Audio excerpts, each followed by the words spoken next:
กันเวียนประทักษิณรอบพระอุโบสถวัดกลางพระอารามหลวงจังหวัดบุรีรัมย์เพื่อถวายเป็นพุทธบูชาได้ณบัดนี้ดูในน้ำ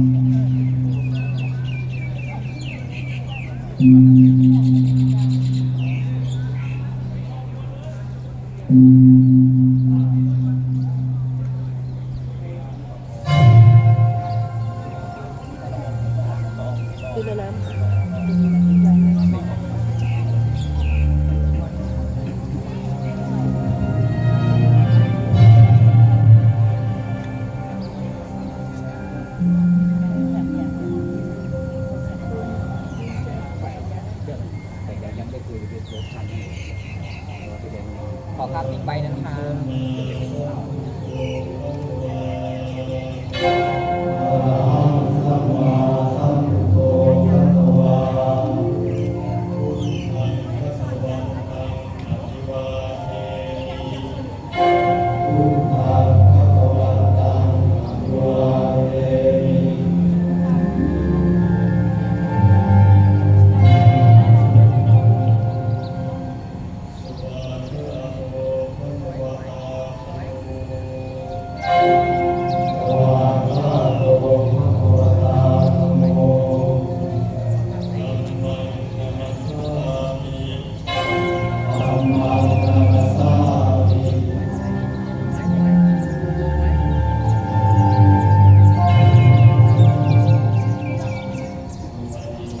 นาคมองตรงนะครับพนมมือถือดอกบัวท่านเจ้าภาพประคองผ้าไตรนะครับประคองผ้าไตรครับ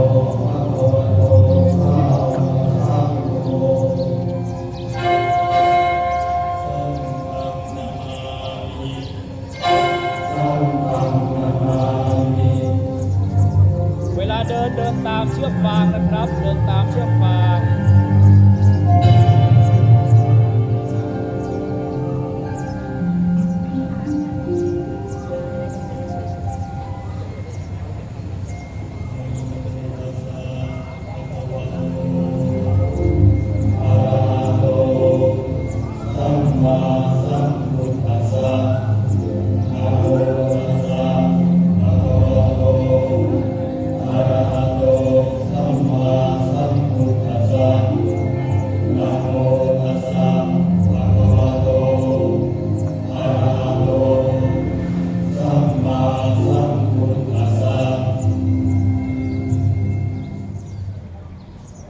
อิติปิโสภะคะวะอะระหังสัมมาสัมพุทโธเวชาจารณะสัมปันโนสุขโตโตตวิทูอนุตตโรปุริสธรรมสารติสัทธาเทวมนุษย์นังพุทโธภะคะวะติสวากขาโตภะคะวะตาธัมโมสันติติโกอาคาลิโกเอหิปัสสิโกโอปัญญิโกปัจจตังเวทิตาโกวิญโยหิติสุปฏิปันโนภะคะวะโตสาวกสังโฆอุชุปฏิปันโนภะคะวะโต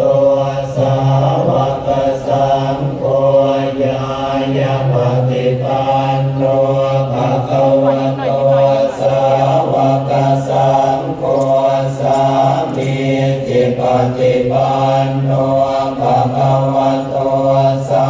วกสังโฆยติ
โก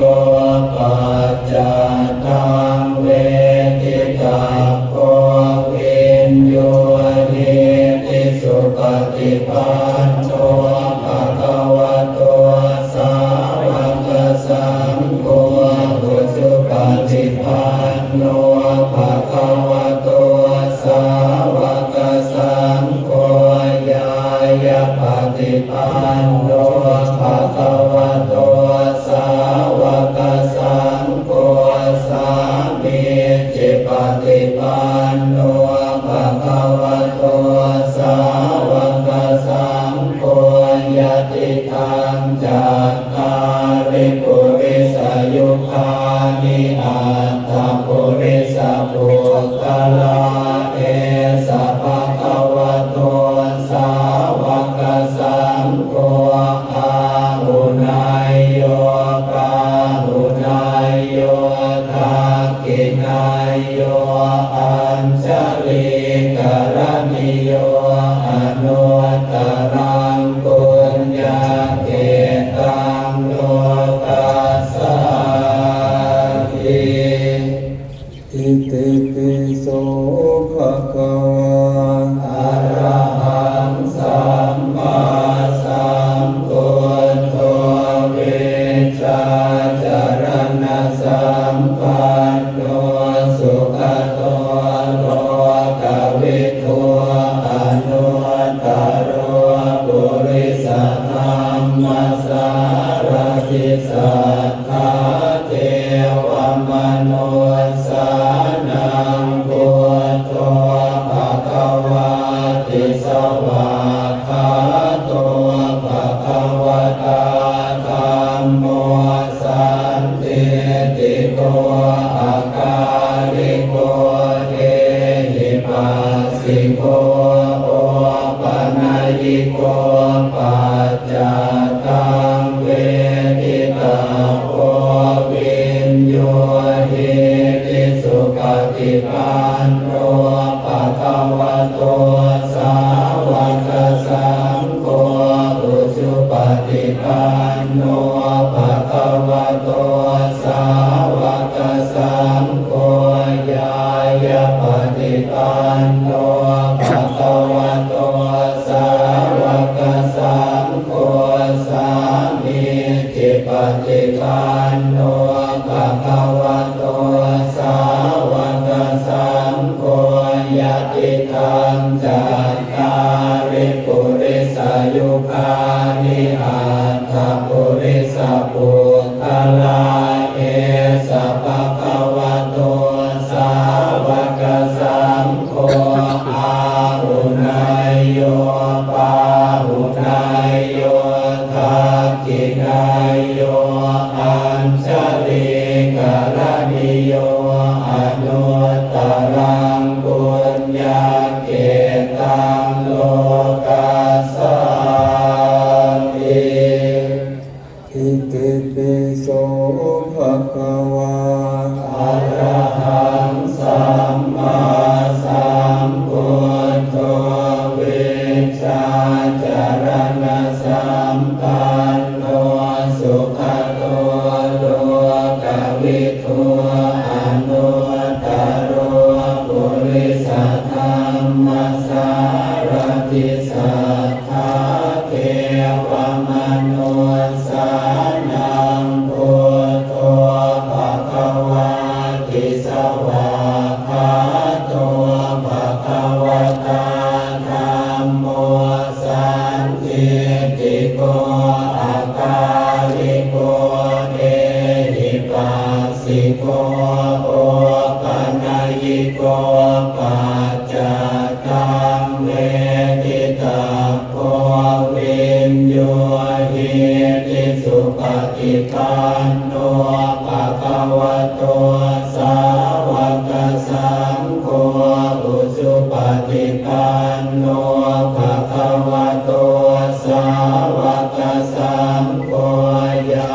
ญาปฏิปันโนภะคะวะโตสาวกสังโฆสามีจิปฏิปันโนภะคะวะโตสาวกสังโฆ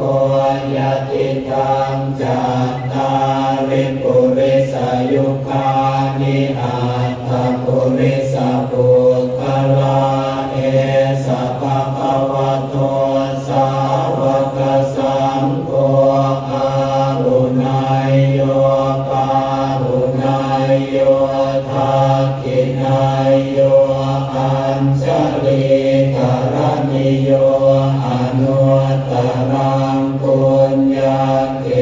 ตังโลกัสสาติอิติปิโสภะคะวะอะระหังสัมมาสัมพุทโธเวชชาจารณสัมปันโนสุขโตโลกวิทูอนุตตโรปุริสธรรมสารติสัทธาเทวมนุสสานังพุทโธภะคะวะติสวากขาโตภะคะวะตาธัมโมสันติติโตอะกาลิโกเอหิปัสสิโกโอปัญญิโกปัจจตังเวทิตาโพวิญโยนิติสุปฏิปันโนภะคะวะโตสาวกสังโฆอุชุปฏิปันโนภะคะวะโตสาวกสังโฆญาญาปฏิปันโนภะคะวะโตสาวกสังโฆสามีจิปฏิปันโนภะคะวะโตสาวกสังโฆญาติทังจัตตาริปุริสยุคานิอัตถปุริสปุคคลาเอสะภะคะวะโตสาวกสังโฆอาหุนายโยปาหุนายโยทักขินายโยอัญชลีกรณิโยอนุตตรังปุญญาเกตังโลกัสสาติอิติปิโสภะคะวะอะระหังสัมมาสัมพุทโธเวชชาจารณสัมปันโนสุขโต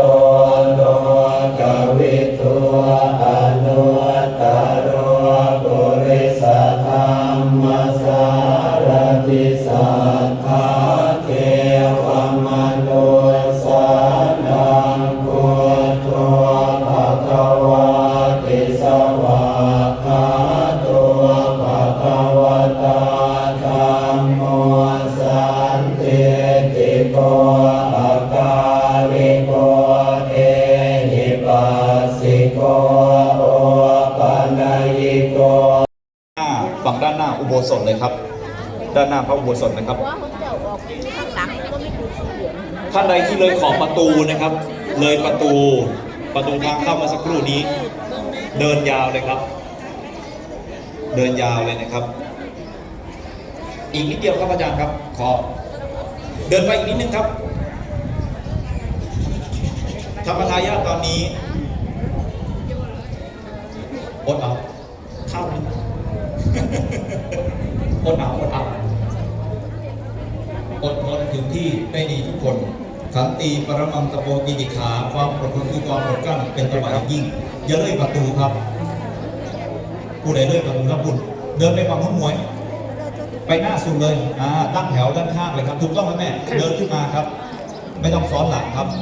ไม่ต้องซ้อนหลังครับ น้องชมรมผู้ที่ชูป้ายชูขึ้นสูงๆหน่อยลูกไปหาน้องที่ชูป้ายครับแม่ใช่ครับตั้งแถวใหม่เลย ตั้งแถวใหม่ถูกต้องครับถูกต้องจะได้บาลานซ์ประตูนี้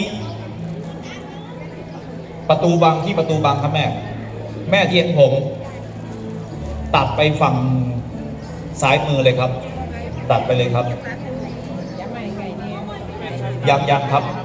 ตัดไปอีกน้องหมวยตัดไปอีกอีกนิดเดียวครับอีกนิดเดียว ที่เรา